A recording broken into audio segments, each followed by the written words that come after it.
I mean, I don't always share scripture and everything. That's not always my place. But when I feel compelled or the Spirit moves me from my own personal studies, because every morning I usually am beginning my day with at least a few verses, if not several chapters or whatever. It just depends on what's going on in the morning. But that's how I start my days. So what I'm wanting to do is I'd like to just share a little bit of what I just read. It's kind of the tail end, but it's from Peter. Let's see.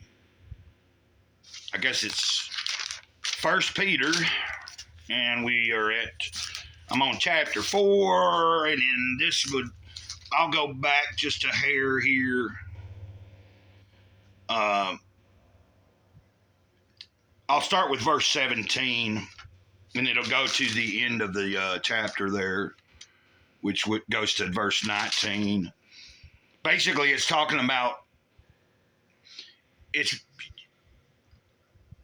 better to suffer by doing what's right, by being convicted in your belief or your faith, rather than suffer from wrongdoings, So let's just see so here we are, 17. The title of it is Suffering for Being a Christian. For the time has come for judgment, and it must begin first among God's own children. And if even we Christians must be judged, what terrible fate awaits those who have never believed God's good news? And if the righteous are barely saved, what chance will the godless and sinners have? So if you are suffering according to God's will, keep on doing what is right and trust yourself to the God who made you, for he will never fail you.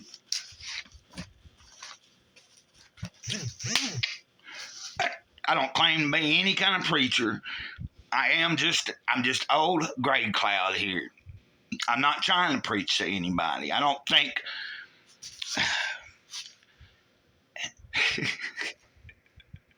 the Spirit uses this vessel here as it sees fit.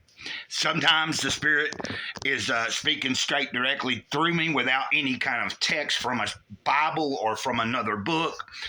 Sometimes it's requiring me to actually share with you from stuff like Mere Christianity, or actually the actual Holy Bible, or even other books that are not even necessarily Christian but have good insights.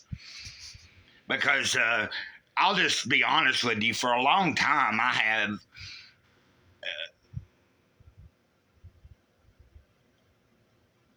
because of the way Christianity has,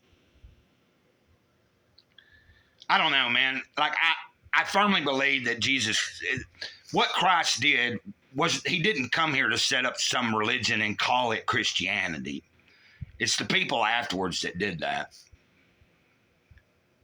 He was more speaking kind of it was almost like, to me, I'm just speaking for myself, I feel like Christ was trying to tell you, you don't need a middleman. You ain't got to go it helps. It is nice to confess to another human being, but you don't have to necessarily. If nobody else was ever around, you were the only person on earth and you knew there was God, that's all you would need is your relationship with the Creator. At least that's my view. What I'm getting at is, I don't mind having people put that label on me and assume that I'm a Christian. I follow Christ. I follow the Spirit. Now, am I a Bible thumper? No, I'm not a Bible thumper. But I'm studying. I'm intensely studying it, more so than I ever did before. I've read the Bible quite a few times earlier in life and throughout the life. But, it was in states of mind that were so out there that a lot of it didn't come, it didn't sink in. And this time around in my journey, like this past year when I finally started way back, way back here in the Old Testament and just started working from book to book to book. And I'm up to, First Peter, so I'm not that far away from Revelation now. But I've been taking, it's like even sometimes in the morning, I might not quite understand the verses that I'm reading or the chapters I'm in.